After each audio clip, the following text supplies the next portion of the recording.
I am Joel Hargis with the Florida Aviation Network, here continuing our Veteran Fliers series. And today we are here at Spruce Creek, Florida, and it's a beautiful day in Spruce Creek. And I've got a great guest I can't wait to introduce you to and talk to, and that would be Bob Gandt.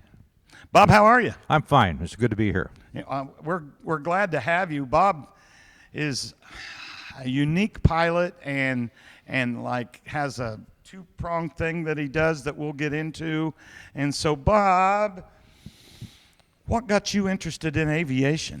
My father, because I was born into aviation, he was a crop duster and had a GI flight school after the war, and I don't remember ever not being around airplanes. So, did you get to fly with him in that crop duster? Oh yeah.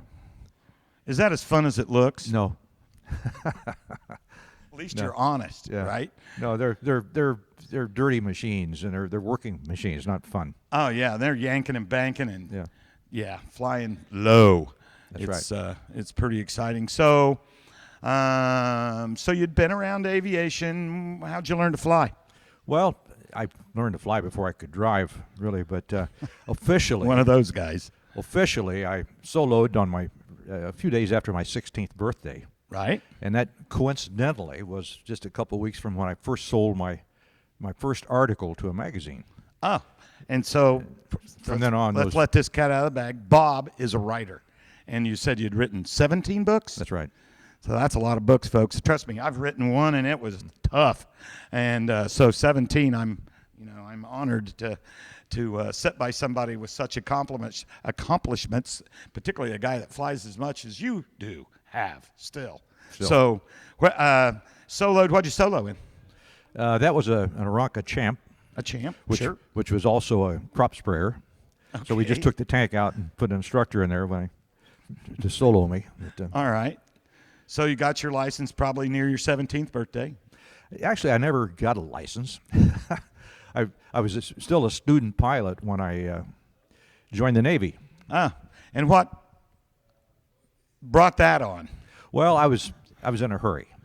I knew I wanted to go fly fighters and shoot things, and at the time you had to finish college.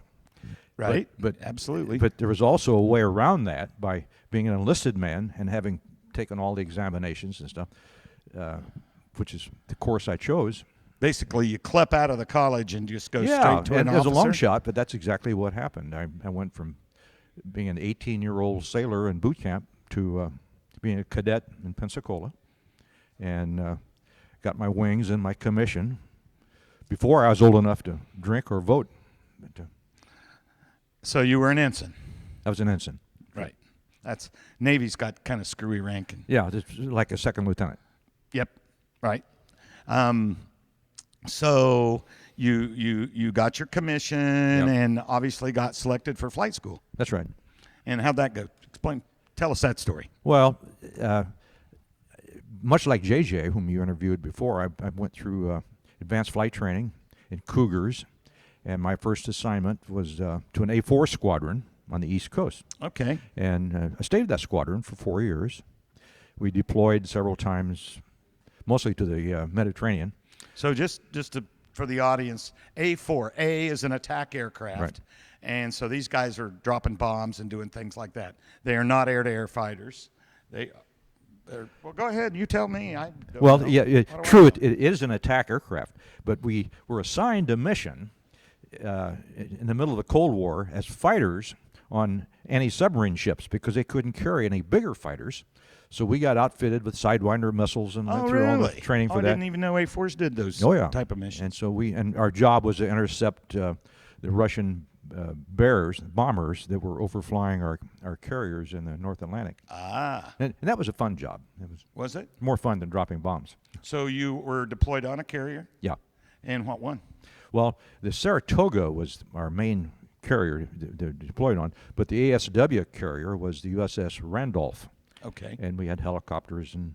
So that's just a step down from like a Saratoga, a Coral Sea, something like that.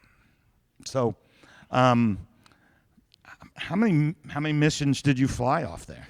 Well, those were short deployments in the North Atlantic. In the Mediterranean, we go out for 6 or 7 months. And altogether, the time I was in the squadron, I made 301 carrier landings. 301 traps, Yep. carrier landings. I've never met a Navy pilot that didn't really know To the number. how many traps they've made within the like 2. Well, getting 300 was a big deal. It is a big deal. Yeah, and I got about the last 6 or 8 of those in one day. Oh, wow. Because I was leaving the squadron and they wanted to get me over 300. That was nice of them. How many night ones? About a third of them, probably about 100.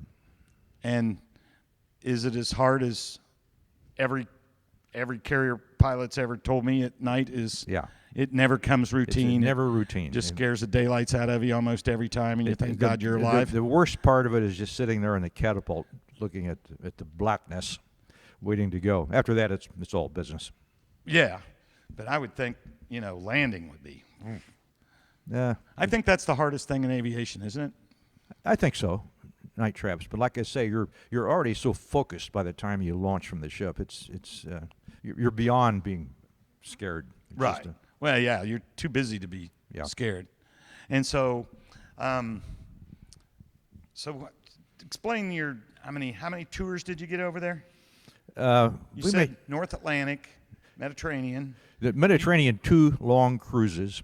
We made. I made 1 North Atlantic cruise, that fighter detachment we had, and during the Cuban Missile Crisis, we deployed to the Caribbean. We had targets assigned down there in Cuba.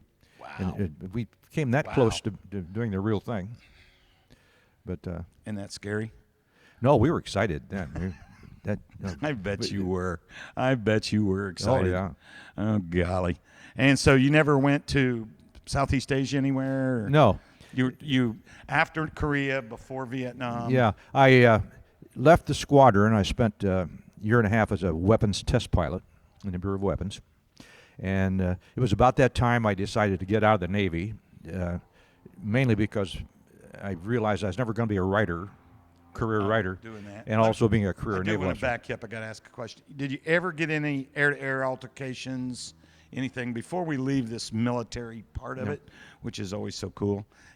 Any air altercations? Any Altercation? Yeah, like air-to-air, like flying, dogfighting bad guys, or No. or The closest, no, not at all. The closest we came to it was in Cuba. okay. But nobody engaged us. We saw them, but we didn't engage. Okay. And is there any particular sortie or mission that stands out? Like, I'll never forget when we did this. Just in the Mediterranean one, on an exercise where we're practicing delivering a nuclear weapon at night. It was a long 4-hour mission. I came back to the ship in the middle of the Mediterranean and had lost my radio and my navigation TACANs, all we had. And I somehow, very, very closely, almost ran out of fuel. But finally found the ship by the lights and landed, no radio. And that was the probably the most exciting experience. That would get your attention, wouldn't it? Wow. Yeah, you're near a ditch, huh? Yeah, very close. Well, all right. So you had to get out of the Navy because you couldn't be a writer, and be in the Navy. You must have had a big passion for writing. Yeah, that was a good choice, as it turned out. I went to Pan American World Airways, which Pan Am pilot. That's right. And I got sent all over the world. I lived in Berlin for 12 years. Really? Lived in Hong Kong for several years, and of course flew internationally. And that became the substance of a lot of my writing later on. What equipment were you flying for Pan Am in those days? It started off in the 707. Okay. And then in Berlin I flew the 727. Okay, 727. Yeah, sure. and then the 737, and eventually the Airbus A310. Sure. So you like the Boeing, or you like the bus better? Oh, that's a contest. At the time, I really liked the A310, the Airbus, because it was about one generation more advanced computer-wise and technologically. And I'm a computer geek, so I like that. I talked to several pilots, and most of them will tell you it still is. Yeah, I think so. they would rather fly a A320 than a 737, you know, particularly so. a MAX. Yeah. Getting a lot of bad press. So you flew for Pan Am. Obviously, Pan Am went out of business. How'd that go for you? That I was lucky because at the time that happened, I was the ETOPS. They call it. It's the our two-engine across the Atlantic program manager, and Delta wanted our North Atlantic operation because and that's all they wanted from Pan Am. So they took about 700 people, me included, and so we just changed uniforms and kept doing what you were doing. Kept doing what we were doing. That's amazing. And which company was better to work for? Oh, I wouldn't want to imply that one was more desirable than the other. Politically correct on me? Pan Am was my family. That's where I grew up. Well, I spent more time there and knew and more people. I get it. I wrote 2 books about Pan Am. I think they're both. Well, obviously, I've only heard good things about people that worked for Pan Am and people that work for Delta, particularly pilots. Pretty happy with that company. Too, yeah. Pretty happy with that company. Delta became the most successful airline in our country right now. Yeah, I think they're sitting on top right now. Yep. So now let's talk about your writing a little bit. So you write largely about aviation and or military stuff. That's don't correct. you? Well, Yes, tell sir. me what you write about and kind of what your first book was and why, and then how it's progressed from there. Well, my first book was actually written in Hong Kong. When I was based out there, I started working for the English language newspaper there, the South China Morning Post. And I did a series of articles about the World War II battle for Hong Kong, the Japanese invasion. And at that time, this is in the 70s, a bunch of old veterans were all there. They had stories to tell. Up in the hills, they still had the artifacts. Wow. And even the Japanese officers were willing to talk about it. So this series was very successful, so much so that a British publisher bought it, and that became my first book. No kidding. And from then on, I was able to sell pretty much everything I wrote. That's awesome. That is awesome. And so you continued in that same type of genre? Well, the Pan Am experience, mind you, back in the 70s and all that, our senior captains were what we call sky gods. They had been flying boat captains. They'd flown the China Clipper. They'd worked their way, and now they're flying jets. And they had all these stories. They also ran the cockpit just like they ran a China Clipper. But this was material for a good book I saw. So I sold that book to the Naval Institute Press. It's called China Clipper. It was about the history of the flying boat.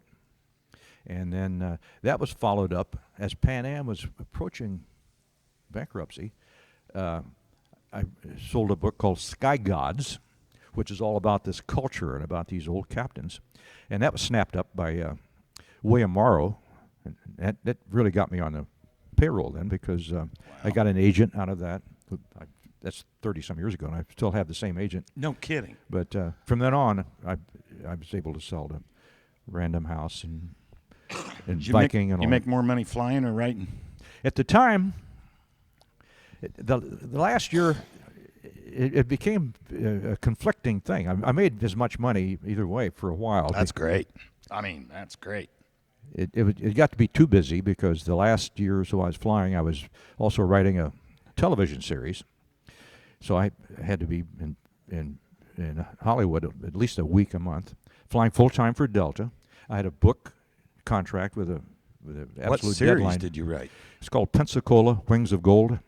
Okay. And our star was James Brolin. It was a CBS series. Well, that's interesting. I got to grab a sip of water here. What year was that? That was 98. Can you still find that in syndication anywhere? Yeah. It's still around. Pensacola Wings of Gold. Pensacola Wings of Gold. Check it out, folks. And then I assume that your books are on Amazon. I mean, All my books are on Amazon, and I'm going to have to grab something or start reading your stuff. Please do. Have to track you down and get some autographs. So, Spruce Creek, how'd you find this place? Well, I've always lived close to my airplanes, and for a while I'd moved to a little place in the country, a fly-in place called Eagle's Nest, and that was just too rural for me. And the first time I saw Spruce Creek, I realized, this is where I belong. Also, I had a CI Marchetti then, which I used in the airshow business. Cy Marchetti, know it well. Yep, and Almost bought one. and they had a few of them were already based here, so I had a built-in peer group here. So, Of course there are. I mean, this place is just loaded with airplanes, all kinds. So now, what are you flying? I have an RV-7, and I wish I still had a Marchetti. Listen to this, folks. You have an RV-7, and you have a flight group. Yep. Called the Mavericks.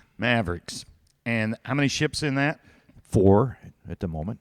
4 at the moment. Yeah. And you guys do shows and stuff, don't you? Well, we haven't done a commercial air show for some time. We still do the same routine. We go out every Saturday morning and go to Lake Ashby and every Saturday. Every morning. Saturday. And you guys are all getting up there in age a little bit, aren't you? A couple of them are. I'm currently the youngest guy in the crowd. I'm 84. I'm going to repeat that. So Bob is currently the youngest pilot in the group, and he is 84. And you're out flying aerobatics. Oh, yeah. Correct. Oh, yeah. I've been told that you guys are quite good. Well, we think so. But well, I've had other, pilots, here that get to watch you fly and that are aerobatic pilots. And, like even the former Thunderbird pilot was saying, yeah. And in fact, the Mavericks are good. He flies with us, too. Yeah, he said that. Yeah. That he flies with you once in a while. He does. He would then be the youngest guy. Well, we don't include him as a member. He's just he's an ancillary wingman. He's just a guest. Yeah. He's just a guest. So, gosh, you've done so much. All that commercial travel, all the military of the writing. I mean, let me ask this.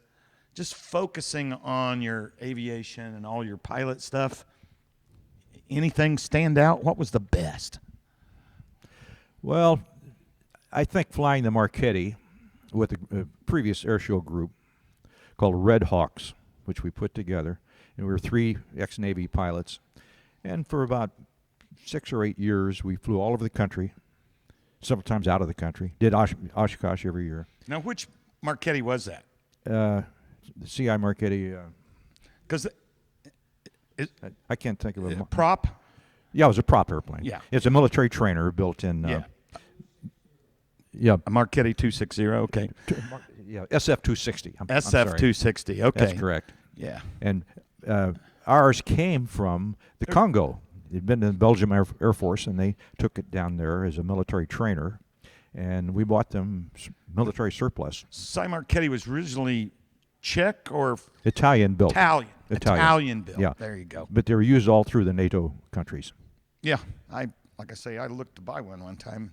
I ended up not because it had a wonderful airplane. It had a different engine in it. It didn't not a Lycoming or a Continental. It had a Franklin. Is that right? No, it's a Lycoming.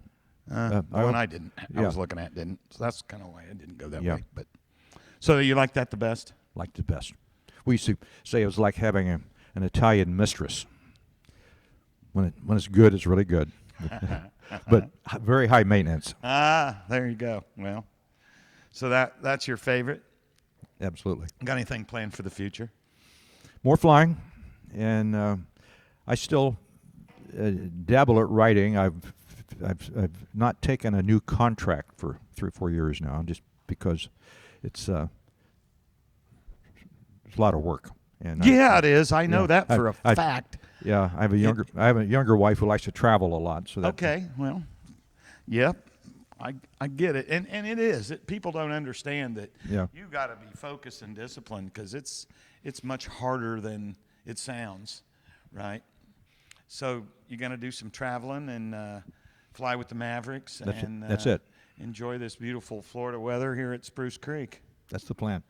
Any advice to our audience that may be thinking about flying, whether you're younger thinking about being a pilot or older thinking, maybe I'm too old, should I do that? What's your advice, Bob? Being too old is not a factor, but I would encourage anybody to engage in a community like we have here, and engage with other flyers, and be part of the mystique of flying. That'll make it more fun, and it'll make you more proficient. I couldn't agree better. Never too old to fly, says the 84-year-old pilot that's flying formation. And, I got another guy standing in front of me. He's 88, and he flies formation, and he really fast. And he's good. He's good. Yes, he is. But, Bob, again, Bob Gandt, Yeah. G-A-N-T-Z? No, Gandt.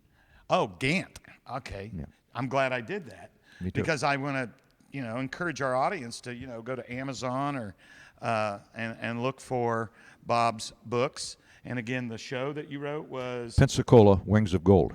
Pensacola Wings of Gold. So there's some follow-up that you can do. Bob, thanks for coming. My pleasure. Thank you.